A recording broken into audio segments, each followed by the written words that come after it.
Hello everyone, कैसे हैं आप सब। क्लास 6 ज्योग्राफी के चैप्टर 4 मैप में आप सभी का स्वागत है। मैप हमारे लिए बहुत इंपॉर्टेंट चीज़ है। वजह क्या है कि आज का टाइम ऐसा है जब हमें लगातार ट्रैवल करना होता है, और ये ट्रैवलिंग आज से नहीं चल रही है। हजारों साल से इंसान हमेशा से घूमता रहा है। आपने हिस्ट्री के स्टार्टिंग चैप्टर्स में देखा था किस तरह से अलग अलग सोसाइटीज़ जो है एक जगह से दूसरी जगह मूव करती थी। तो उस दौर में क्या था, हमारे पास कोई टेक्नोलॉजी नहीं थी, तो इसलिए मूव करना आसान नहीं था। फिर भी जैसे जैसे समय डेवलप हुआ वैसे वैसे लोगों ने एक जगह से दूसरी जगह जाने के लिए मैप्स बनाने शुरू किए। अब तो और आज के दौर में जबकि मूवमेंट बहुत ज़्यादा बढ़ गई है, हम लगातार जो है देश और दुनिया के कोने कोने के हिस्से में जाते हैं, तो मैप बहुत ज़्यादा ज़रूरी होता है। अब एक सवाल आता है कि साहब मैप ही क्यों, हम तो किसी से पूछ के भी जा सकते हैं, तो मैप क्यों ज़रूरी है। वजह क्या है, मान लीजिए आप एक ऐसी कंट्री में चले जाते हैं जहाँ की लैंग्वेज आप नहीं जानते, ठीक है। जैसे मान लिया आप चाइना पहुँच गए। अब वहाँ पर अगर आपने किसी से पूछा भी तो वो आपको चाइनीज़ में जवाब देगा, तो उस केस में आपको क्या समझ में आएगा, तो आप रास्ता कैसे डिसाइड करोगे। या एक दूसरा सीन होता है कि मान लीजिए आप एकदम अंधेरे रात में पहुँचे, अब उस समय कोई है ही नहीं जिससे आप पूछें। एक तीसरा सीन हो सकता है कि आप एक ऐसे जो है अनसिक्योर जगह पे आ गए हैं जहाँ पे आपको डर लग रहा है कि अगला बंदा पता नहीं जो है, अगर हमने उसे पता चल गया कि आप एक आउटसाइडर हैं, ऐसे केस में अगर आपने उससे रास्ता पूछा तो वो आपको गलत रास्ता बता सकता है और इस बात की संभावना है वो आपको लूट ले। तो ऐसे केस में हमें अब एक मैप की ज़रूरत होती है, जिसके माध्यम से हम अपना रास्ता जो है, हमें कहीं भी जो जाना है उस जगह का अगर हमें मैप मिल जाता है तो हम बिना किसी की हेल्प लिए जो है हम उस जगह पर आसानी से पहुंच सकते हैं। ये हो गया। अब पहले मैप के डेफिनेशन को समझते हैं, क्योंकि मैप के बारे में हमको राउंड फिगर में एक सिंपल सिंपल तो मीनिंग पता होता है, बट जब हम एग्ज़ाम पर्पज से देखते हैं तो हमें एक स्टैंडर्ड जो है डेफिनेशन चाहिए होती है। तो मैप क्या है, तो मैप इज ए रिप्रेजेंटेशन और a drawing of earth surface और part of it drawn on a flat surface according to the scale. अब इसमें क्या क्या चीज़ें हैं। पहली चीज़ क्या है कि यह एक रिप्रेजेंटेशन और ए ड्राइंग है, मीन्स हाथ से हम इसको बनाते हैं, या ओरिजिनल चीज़ नहीं है, मीन्स ओरिजिनल लैंड नहीं है, ये एक ड्राइंग है। किसका, तो अर्थ सरफेस या फिर इसके एक पार्ट का, या तो मैप पूरे अर्थ सरफेस का हो सकता है या उसके एक छोटे से पार्ट का हो सकता है। और मैप की एक तीसरी खास बात है कि ये जो है एक स्केल के बेस पे होती है। ऐसे ही जो है हम कुछ भी नहीं बना सकते, उसका एक प्रॉपर स्केलिंग होता है। स्केल क्या है इसको हम आगे देखेंगे, ठीक है। अब एक और छोटी सी चीज़ आ रही है कि ग्लोब, ठीक है। इसके पहले जो है ज्योग्राफी के जो स्टार्टिंग चैप्टर्स में हमने ग्लोब देखा था। तो ग्लोब और मैप में अंतर क्या है, तो ग्लोब हमेशा सर्किल में होगा, वन थिंग। मैप फ्लैट होता है। ग्लोब कागज़ का नहीं होता, जनरली प्लास्टिक या दूसरी चीज़ों को बनाया जाता है, और जो मैप है वो जनरली कागज़ का ही बनाया जाता है, ठीक है। और तीसरी चीज़ क्या है, ग्लोब पूरे के पूरे अर्थ को दिखाता है, जबकि मैप जो है छोटे छोटे होते हैं और ये एक खास पार्ट को दिखा सकता है। मतलब शहर का मैप हो सकता है, किसी देश का मैप हो सकता है, किसी गांव का मैप हो सकता है, किसी मोहल्ले का मैप हो सकता है। तो मैप जो है छोटे एरिया को भी दिखा सकते हैं, ग्लोब पूरे अर्थ को ही दिखाता है। इस कारण मैप जो है ज़्यादा इन्फॉर्मेशन दे सकता है, ठीक है। हम पचासों तरह के मैप्स बना सकते हैं, ग्लोब एक ही पैटर्न का होगा, ठीक है। एक और डिफरेंस आता है, ग्लोब को आप इजीली कैरी नहीं कर सकते, इतनी बड़ी सी चीज़ होगी, उसको आपको ले करके कहीं घूमना हो तो आपके लिए आसान नहीं रह जाता। जबकि मैप है, कागज़ है, फोल्ड किया, पैक करके लेके चल दिए, ठीक है। इसी कारण से मैप जो है हमारे लिए ग्लोब से ज़्यादा इंपॉर्टेंट हो जाता है। अब एक और टर्म आ रहा है, दैट इज़ एटलस। एटलस क्या है, तो एटलस जो है ये कई सारे मैप का सेट है, ठीक है। कई सारे मैप्स को हम एक साथ एक जगह इकट्ठा करके रख देते हैं, तो उसी को जो है एटलस कहते हैं। तो तीन टर्म आ गए, ग्लोब पूरे अर्थ का एग्जैक्ट जो है आप उसकी कॉपी कह सकते हो, ठीक है, दैट इज़ ग्लोब। मैप अर्थ या उसके किसी पार्ट का जो है इमेज, ठीक है, उसका एक रिप्रेजेंटेशन या ड्राइंग। एटलस यानी कि जो है अ बुक ऑफ मैप, ठीक है। अब हम आते हैं मैप्स के टाइप पे। तो जनरली मैप तीन टाइप के होते हैं, फिजिकल मैप, ठीक है, फिजिकल मैप, पॉलिटिकल मैप और थेमेटिक मैप। पहली चीज़ फिजिकल मैप क्या है, तो फिजिकल मैप ऐसे मैप्स हैं जिसमें mountain, plateau, plain, river, ocean जैसे फिजिकल चीज़ों को दिखाया जाता है, फिजिकल या रिलीफ चीज़ों को, ठीक है। रिलीफ का मतलब होता है लैंड। तो जो कुछ भी नेचर ने क्रिएट किया हुआ है उसको जब हम मैप पे दिखाते हैं that is called physical map. एक बार जो है इसको देखने की कोशिश करते हैं फिजिकल मैप कैसा है। तो यहाँ पर हमारे सामने जो मैप खुल रहा है ये एक फिजिकल मैप है। अब इसमें हमको क्या क्या दिख रहा है, यहाँ पर हम जो है हमको ये माउंटेन रेंज दिख रही है, ये ग्रीन कलर से हमको प्लेन दिख रहा है, यहाँ पर कई सारी छोटी छोटी नदियाँ दिख रही हैं, आपको जो लाइन जो छोटी छोटी दिख रही हैं नदियाँ दिख रही हैं।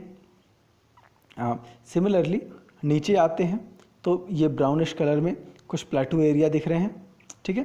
तो इस तरह के जो है मैप्स जिसमें हम नेचुरल फीचर्स को दिखाते हैं, जो भी कुछ भी नेचर ने क्रिएट किया, पहाड़, नदी, पानी, डेजर्ट, ये सब चीज़ें, तो इसको जो है हम आप के फिजिकल मैप कहते हैं। यहाँ पर ऊपर जो है लिखा भी हुआ है इंडिया फिजिकल मैप। क्लियर। जो मैप का दूसरा टाइप है that is called political map. ये कौन से मैप हैं? तो ये वो मैप हैं जिसमें हम बाउंड्रीज दिखाते हैं, ठीक है। पॉलिटिकल मैप में हम किसी शहर, गांव, देश या स्टेट को जो है हम बाउंड्रीज दिखाते हैं। इससे जो है हमको एरिया की बाउंड्री समझने में आसानी होती है। तो जनरली पॉलिटिकल मैप भी काफ़ी इंपॉर्टेंट होती है, ठीक है। पॉलिटिकल मैप जो किसी कंट्री की पॉलिटिकल बाउंड्री को दिखाए। एक बार फिर से पॉलिटिकल मैप को सर्च करने की कोशिश करते हैं। यहाँ पर जो है जो मैप दिख रहा है ये जो है एक पॉलिटिकल मैप है, ठीक है। आप अगर ध्यान से देखोगे तो इसमें अलग अलग स्टेट्स की बाउंड्री, जैसे एक ग्रीन कलर से जो है आपको यूपी का पूरा पूरा बॉर्डर दिख रहा है। अगेन अगर आप यहाँ देखोगे तो ये दिल्ली का जो छोटा सा इलाका रेड कलर से दिखाया हुआ है।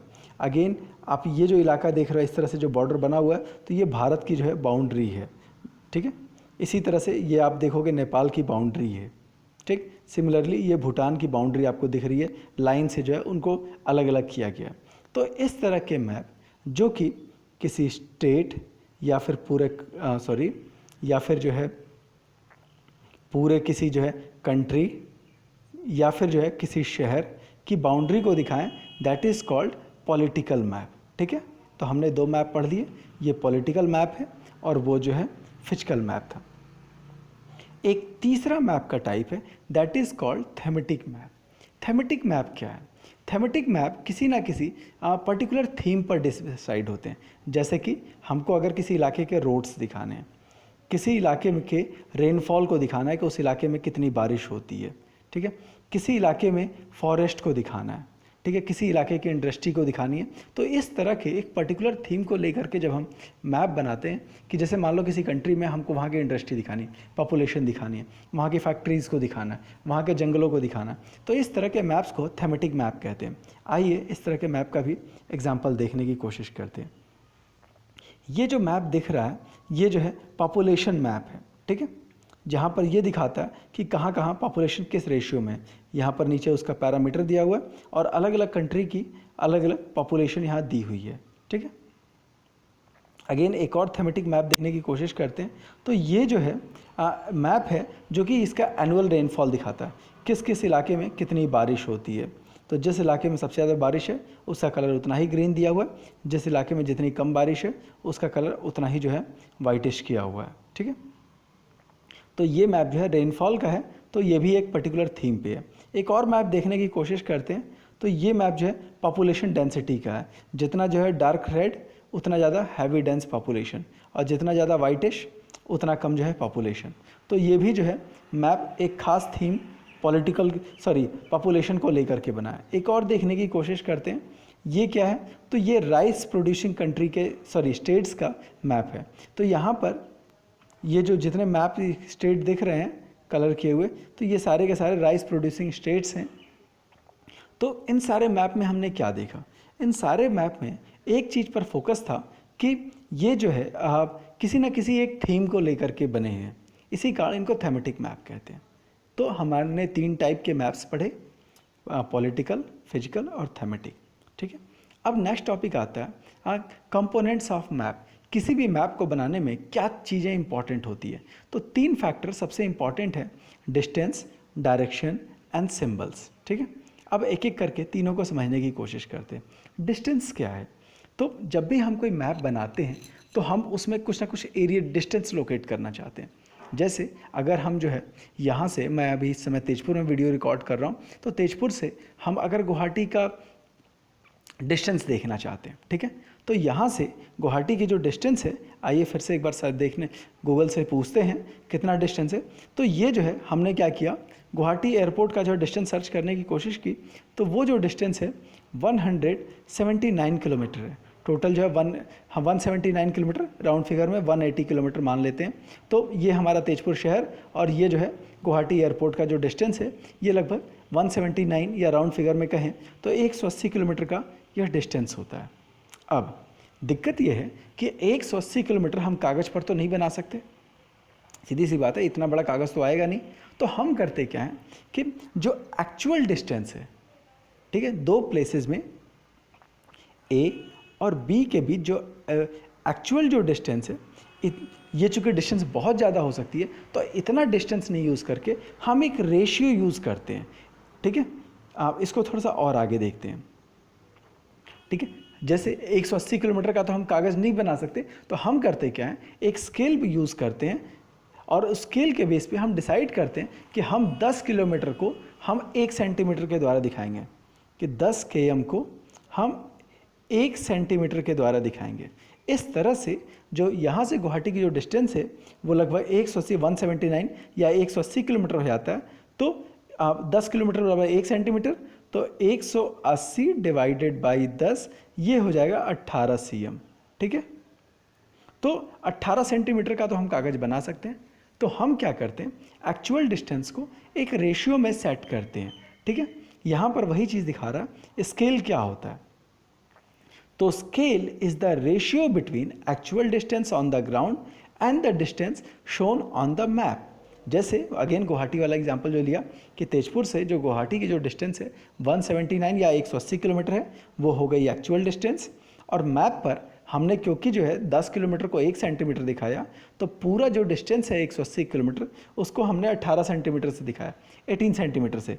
तो ये जो मैप है, तो मैप पर जो डिस्टेंस है या जो हमने डिस्टेंस हो किया दैट इज 18 cm, ठीक है। तो 180 kilometre ratio 18 centimetre, that is called scale, ठीक है। अभी सिमिलरली इस पिक्चर में भी देखो, अगर जो है ये गूगल ने जो मैप बनाया है, सीधी सी बात है 179 किलोमीटर है। अब आप इस पेज पर 179 किलोमीटर का एरिया तो नहीं देख रहे हो, ये लेंथ जो है मुश्किल से कुछ सेंटीमीटर होगी। तो इसने क्या किया, गूगल ने भी एक स्केल यूज़ किया है, एक्चुअल डिस्टेंस और हमारे फिगर में जो डिस्टेंस है दोनों के बीच में, ठीक है, दोनों के बीच एक रेशियो बनाया जाता है। चलिए, तो ये हो गया स्केल। तो जब भी हम मैप बनाते हैं तो हम एक जो है स्केल ले लेते हैं। जैसे मान लीजिए यहाँ पर एक और स्केल का एग्जांपल इसने दिया कि हमने मान लिया कि 1 सेंटीमीटर बराबर 5 किलोमीटर, तो हर 5 किलोमीटर डिस्टेंस के लिए हम 1 सेंटीमीटर जगह लेंगे। जैसे अगर किसी एरिया का जो है 10 किलोमीटर डिस्टेंस होगा तो हम 2 सेंटीमीटर यूज़ करेंगे। अगर वहाँ पर जो है 50 किलोमीटर डिस्टेंस होगा तो हम जो है 10 सेंटीमीटर लेंगे, ठीक है। क्यों? क्योंकि हमने जो स्केल माना है 1 सेंटीमीटर बराबर 5 किलोमीटर, ठीक है। अब दो और इन्फॉर्मेशन आती है स्केल से रिलेटेड, स्मॉल स्केल मैप और लार्ज स्केल मैप। ये थोड़ा कॉम्प्लिकेटेड है, थोड़ा आराम से समझने की ज़रूरत है, थोड़ा ध्यान दीजिएगा। जब भी हम कोई बहुत बड़े एरिया को दिखाना चाहते हैं, जैसे कि कॉन्टिनेंट्स हो गया, कंट्रीज़ हो गया, तो ऐसे केस में हम स्मॉल स्केल यूज़ करते हैं। स्मॉल स्केल का मतलब कि बहुत बड़ी डिस्टेंस को बहुत स्मॉल एरिया में लेकर के आना। फॉर एग्जांपल, हमने अगर स्केल बनाया कि 5 सेंटीमीटर इक्वल टू 500 km, कि अगर 100 किलोमीटर बराबर 1 सेंटीमीटर हम ज़मीन लेते हैं, ठीक है, एक्चुअल ग्राउंड पर 100 km और मैप पर 1 सेंटीमीटर, ठीक है, या फिर 500 किलोमीटर की डिस्टेंस है उसको 5 सेंटीमीटर से लोकेट करते हैं, तो इसको बोलते हैं स्मॉल स्केल मैप, ठीक है। दूसरी चीज़, अगर जो है मान लो किसी गांव को लोकेट करना है, ठीक है, किसी गांव को लोकेट करना है, किसी कस्बे को या मोहल्ले को लोकेट करना है, तो हम क्या करते हैं, एक 500 मीटर की जो डिस्टेंस है उसको 5 सेंटीमीटर से दिखाएंगे, ठीक है। तो इसको लार्ज स्केल मैप कहते हैं। ये बड़ा उल्टा सा काम करता है, ठीक है। जो छोटी डिस्टेंस है उसके स्केल बड़े होते हैं, जो बड़ी डिस्टेंस है उसके लिए स्मॉल स्केल। सिंपल वे में समझो, जो बहुत बड़ी डिस्टेंस है उसके लिए स्मॉल स्केल मैप, ठीक है, जो छोटी डिस्टेंस है उसके लिए लार्ज स्केल मैप। क्लियर? यहाँ पे जो छोटी डिस्टेंस है, गांव हो गया, मोहल्ला हो गया, उसको दिखाने के लिए छोटी distance, that is large scale map. जो बड़ी डिस्टेंस है जैसे कि कॉन्टिनेंट हो गया, बड़ी कंट्रीज़ हो गए, तो उसको दिखाने के लिए स्मॉल स्केल मैप। उल्टा, बड़ा एरिया स्मॉल स्केल मैप, छोटा एरिया लार्ज स्केल मैप। ये सिंपल वे में समझने का ये सबसे बढ़िया तरीका है। तो ये पहली चीज़ हो गई डिस्टेंस। दूसरी चीज़ है डायरेक्शन। अगर मान लो आप एक सड़क पर खड़े हो, ठीक है, यहाँ से यहाँ दो रास्ते जाते हैं, ठीक है। अब ऐसे केस में अगर आपको डायरेक्शन ही नहीं पता हो किधर जाना है, तो फिर आप तो गलत जगह जाना होगा। मान लीजिए आपको इधर जाना हो और गलती से इधर पहुँच गए, तब तो आप कभी मंजिल पे नहीं पहुँच पाओगे। इसलिए मैप में डायरेक्शन मार्क करना बहुत ज़रूरी होता है, ठीक है। तो मैप जो है हमेशा स्टैंडर्ड डायरेक्शन को फॉलो करते हैं, और जो एक्चुअल डायरेक्शन ज़मीन पर होती है उसी डायरेक्शन में हम कागज़ पर भी शो करते हैं। मैप बनाते समय हमको एक चीज़ ध्यान में रखना होता है कि हमेशा जो है आप टॉप की ओर जो है नॉर्थ डायरेक्शन शो करते हैं। हर एक मैप के ऐसे टॉप पर जो है एन ऐसे लिखा होता है, तो ऊपर हमेशा नॉर्थ को रखते हैं, ठीक है। यहाँ पर भी जो है आपको एक छोटा सा जो है समझाने के लिए एक मैप बनाया हुआ है, ठीक है, छोटे से एरिया का। तो वहाँ पर भी आप देख सकते हैं कि जो है नॉर्थ जो है ऊपर की ओर डायरेक्शन शो किया हुआ है। थोड़ा सा और नीचे आते हैं, जो कितने डायरेक्शंस हैं, तो बेसिकली 4 मेजर डायरेक्शंस हैं, ठीक है। नॉर्थ, साउथ, ईस्ट, वेस्ट, इनको कार्डिनल पॉइंट कहते हैं। क्या लोकेशन है आप देखोगे, टॉप की ओर नॉर्थ हो गई, ठीक है, नॉर्थ के जो है राइट साइड ईस्ट हो गई, लेफ्ट साइड वेस्ट हो गई, और नीचे के साइड साउथ। ये स्टैंडर्ड है, कभी भी कोई मैप आप यूज़ करेंगे तो यही डायरेक्शन होती है, ठीक है। ये 4 कार्डिनल पॉइंट। इसके बाद हर 2 डायरेक्शन के बीच में 4 दूसरे पॉइंट भी बनते हैं। जैसे नॉर्थ और ईस्ट के बीच में नॉर्थ ईस्ट हो गया, नॉर्थ और वेस्ट के बीच में नॉर्थ वेस्ट हो गया, साउथ और वेस्ट के बीच में साउथ वेस्ट हो गया, और साउथ और ईस्ट के बीच में साउथ ईस्ट हो गया। तो इनको जो है, ये जो 4 डायरेक्शन है, इनको इंटरमीडिएटरी डायरेक्शन बोलते हैं। East west north south cardinal point, फिर बाकी north east, south west, north west, these are the cardinal intermediate direction. तो इस तरह से वेस्टर्न जो कल्चर है वो 8 डायरेक्शन मानता है, बट इंडियन कल्चर में आओगे तो 10 डायरेक्शन माने जाते हैं। 2 डायरेक्शन ऊपर और नीचे, ठीक है, 8 डायरेक्शन ये, और 2 जो है ऊपर और नीचे, ये हम इंडिया में जो है एक्स्ट्रा माना जाता है। अब हम इस पिक्चर पे आते हैं, ठीक है। अगेन कैसे कैसे हम इसको देखेंगे, तो इस पिक्चर में ऊपर की ओर नॉर्थ हो गया, ऊपर की ओर जो है ये नॉर्थ हो गया, इधर जो है ईस्ट हो गया, इधर वेस्ट हो गया, और नीचे की ओर साउथ हो गया। अब मान लीजिए करीम के घर से हमें पोस्ट ऑफिस जाना है, तो करीम के घर से हम जो है वेस्ट की ओर बढ़ेंगे, ठीक है, 3 हाउस तक। यहाँ से जो है हम नॉर्थ की ओर जाएंगे, फिर वेस्ट की ओर जाएंगे, और फिर फाइनली पोस्ट ऑफिस पहुँच जाएंगे। सिमिलरली करीम को अगर स्कूल जाना है तो वो ईस्ट की डायरेक्शन में आएगा, और फाइनली जो है नॉर्थ की ओर मूव करेगा। अगर उसको प्लेग्राउंड जाना है तो अगेन जो है ये यहाँ से जो है वेस्ट की ओर आएगा, नॉर्थ की ओर आएगा, फिर जो है ईस्ट की ओर आएगा, और फाइनली फिर नॉर्थ की ओर मुड़ करके उसको प्लेग्राउंड मिल जाएगा, ठीक है। तो ये कहानी है, और हर एक मैप में ये चीज़ होती है। यहाँ पर आप देखो एक स्केल यूज़ किया है। अब स्केल क्या है, तो 1 सेंटीमीटर, थोड़ा सा मैं इसको जूम कर दे रहा हूँ, 1 सेंटीमीटर बराबर जो है इसने 10 जो है मीटर यूज़ किए हैं, 1 सेंटीमीटर बराबर जो है इसने 10 मीटर यूज़ किए हैं। अगेन ये एक लार्ज स्केल मैप है। क्यों? क्योंकि ये एक छोटे से गांव का मैप है, तो यहाँ पर जो है बहुत छोटा डिस्टेंस यूज़ किया हुआ है, 1 सेंटीमीटर और 10 मीटर, तो ये एक लार्ज स्केल मैप का एग्जाम्पल है, ठीक है। अब हम आगे चलते हैं। कार्डिनल पॉइंट ये सब इंटरमीडिएट डायरेक्शन हो ही गए। इसके बाद आते हैं सिंबल्स। अब होता क्या है कि जब भी हम कोई मैप बनाते हैं तो उसमें सिंबल्स का बहुत इंपॉर्टेंस होता है। होता क्या है कि हर चीज़ को हम हाथ से लिख नहीं सकते, और बहुत सारा नाम और ये सब लिखेंगे तो मैप में जगह नहीं बचेगी और बहुत सारी चीज़ों को मिस कर जाएंगे। तो हुआ क्या कि हमने जो है बिल्डिंग्स, रोड, ब्रिजेज़, इन सब चीज़ों के लिए अलग अलग सिंबल्स बनाए हैं। और ये सिंबल्स जो है क्यों ज़रूरी हैं? वजह क्या है कि पहली चीज़ कि अगर हम नाम लिखेंगे तो नाम लिखने के साथ समस्या ये आएगी कि वो नाम जो है हो सकता है कि एक इलिटरेट पर्सन हो। जैसे मान लीजिए आपने हिंदी में लिखा या इंग्लिश में लिखा, और अगला बंदा इलिटरेट है, तो उसको वो लिखा हुआ पढ़ ही नहीं पाएगा, एक समस्या। दूसरी समस्या क्या है कि मान लीजिए आपने मैप जो है हिंदी में बनाया, और अगला बंदा जो है चीन से आ रहा है, उसको तो ये पढ़ने में ही नहीं आएगा। तो ये दूसरी बड़ी समस्या है। तीसरी चीज़ क्या है, जब आप एक वर्ड्स लिखते हो, ठीक है, आप जो है क्या कहते हैं, आपने लिखा ट्री, तो आपको जो है 5 लेटर लिखने हैं, 4 लेटर लिखने हैं, TREE, ठीक है, TREE, ठीक। दूसरी ओर आपने एक छोटा सा ऐसे पेड़ बना दिया, तो इतना काफ़ी है ट्री के लिए, ठीक है, ग्रीन कलर से एक पेड़ बना दिया, तो ये जो है इसके लिए काफ़ी है, जिससे लोग इजीली आइडेंटिफाई कर पाते हैं। तो इसीलिए उन्होंने एक खास जो है सिस्टम बना के रखा है। अब एक इंटरनेशनल मीटिंग हुई थी, जिसके तहत पूरी दुनिया भर के लोग जो है एक खास स्टैंडर्ड सिंबल्स यूज़ करते हैं। ऐसे सिंबल्स को कन्वेंशनल सिंबल कहते हैं, क्योंकि इन सिंबल्स पर इंटरनेशनल एग्रीमेंट हुआ है और सारी दुनिया भर के लोग जो है इन्हीं सिंबल्स को ग्लोबली एक्सेप्टेड है, सब लोग इन्हीं सिंबल्स को फॉलो करते हैं, इसीलिए इनको कन्वेंशनल सिंबल कहा जाता है, ठीक है। तो सिंबल्स क्या हैं, तो सिंबल्स जो है अलग अलग चीज़ों को लोकेट करने के लिए निशान है, ठीक है, और क्या निशान है या कलर कोड है, दोनों ही चीज़ें, ठीक।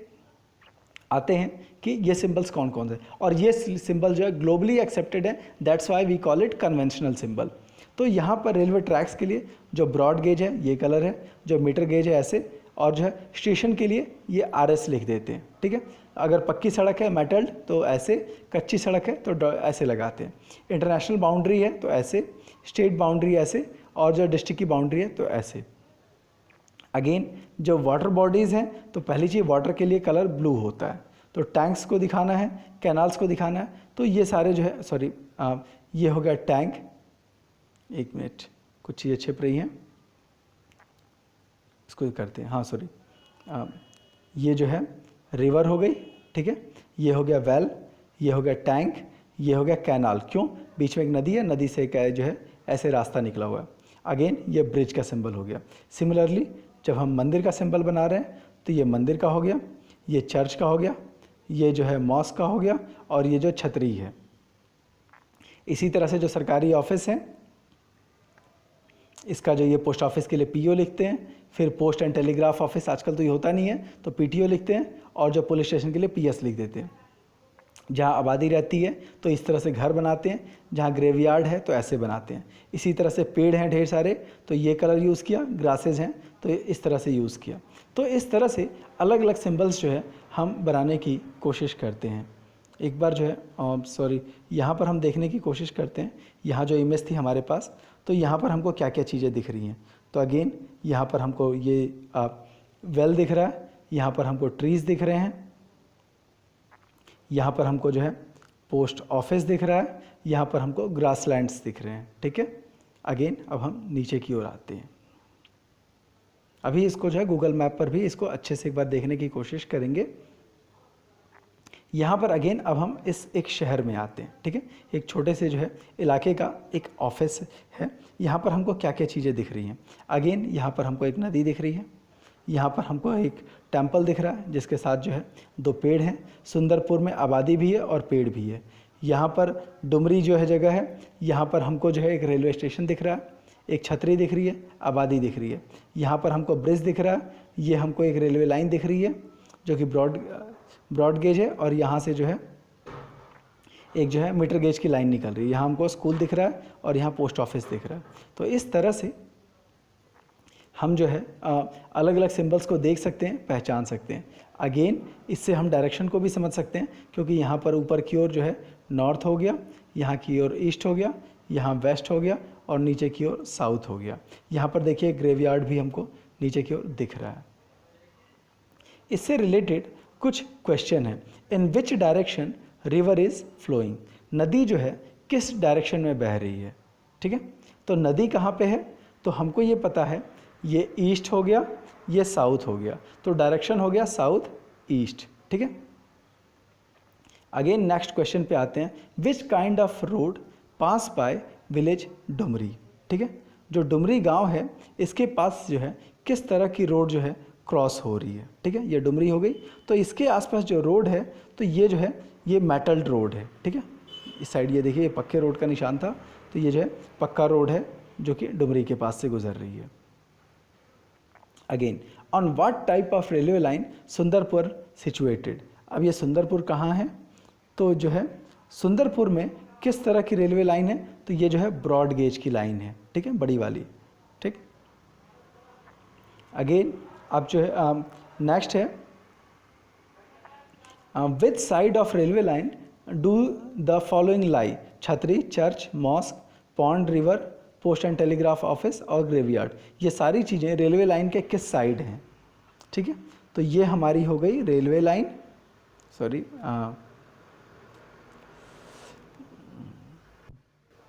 तो ये हमारी जो है रेलवे लाइन हो गई, ठीक है, सॉरी ये हमारी रेलवे लाइन हो गई।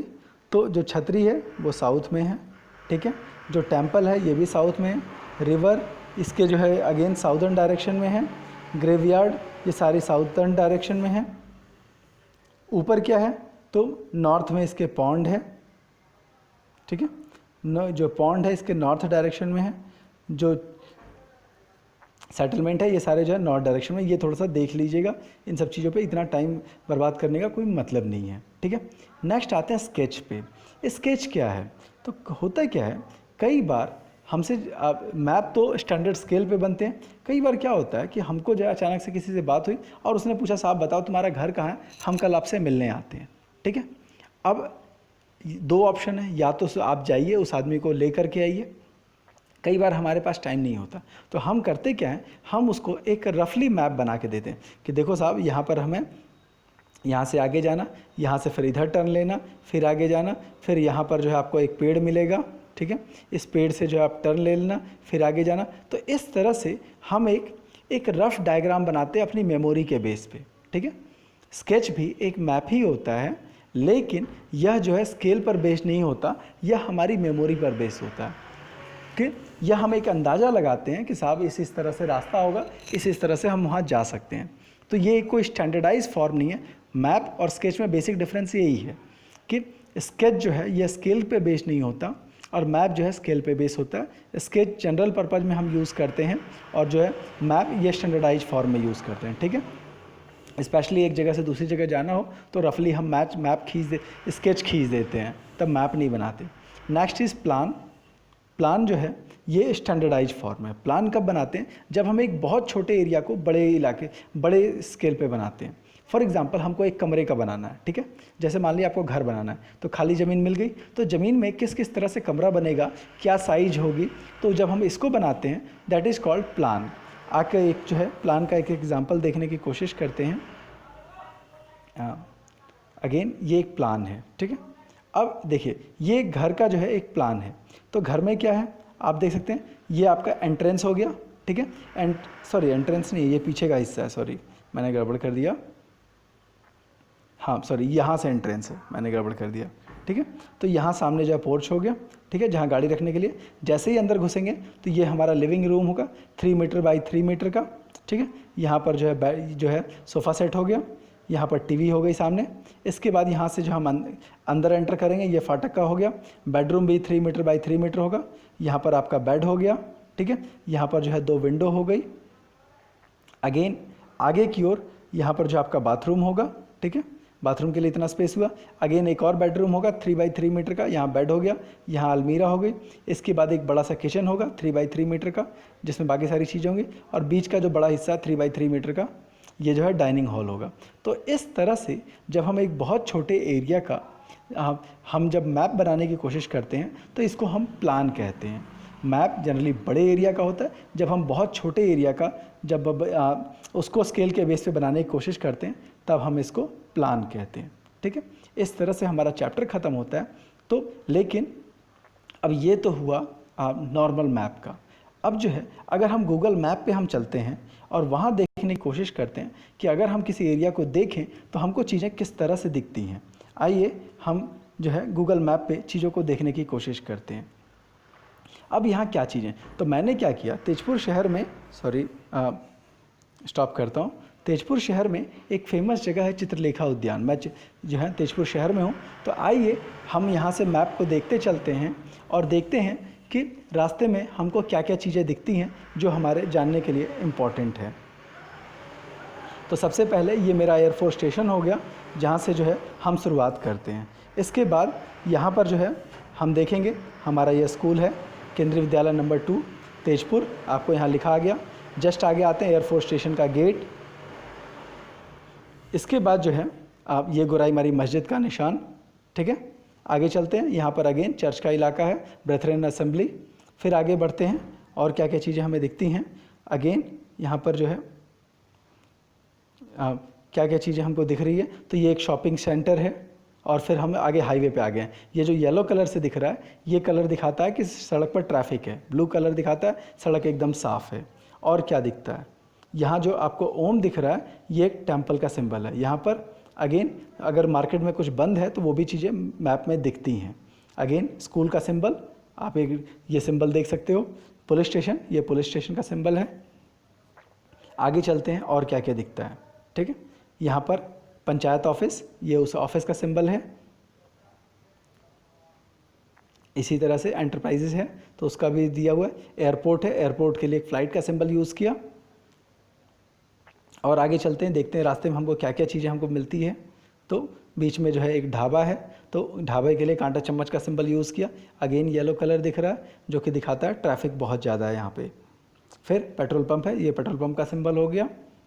तो रास्ते में जो कुछ भी दिख रहा है, यहाँ पर देखिए आपको एक रेलवे स्टेशन दिख रहा है, सॉरी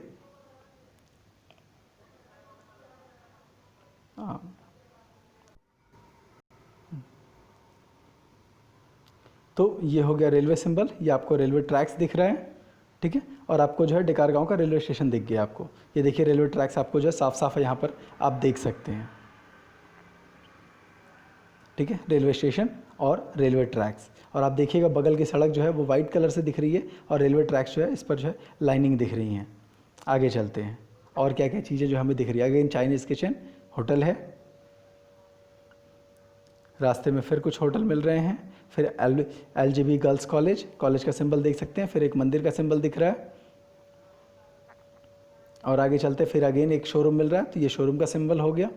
हम आगे की ओर बढ़ रहे हैं। अगेन रास्ते में टाइम्स हॉस्पिटल, हॉस्पिटल के लिए H लिखा, रेड कलर से दिखाया, हॉस्पिटल को रेड कलर से दिखाते हैं गूगल मैप पे।